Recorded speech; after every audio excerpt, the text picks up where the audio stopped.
how to open Excel sheet in mobile.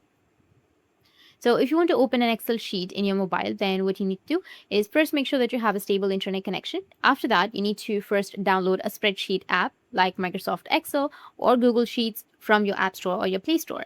So go with your store, go with search. Under search, you need to go with either Microsoft Excel or your Google Sheets. After downloading the application or after installing it, search for Excel and open it.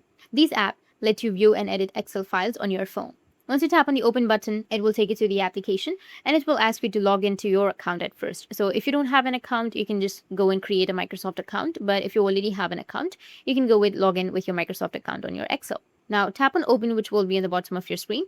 And then if it's on your device, like if the Excel sheet is saved on your device, you can go with this device or shared with me. Or if it is in OneDrive, you can go with OneDrive, or you can add a place. You can also go with browse and you will have Google Drive, SD card, and many more. So just simply go with this device and you can go with the location where you have your Excel sheet. I have it in my downloads, and then just simply tap on the Excel sheet and it will open.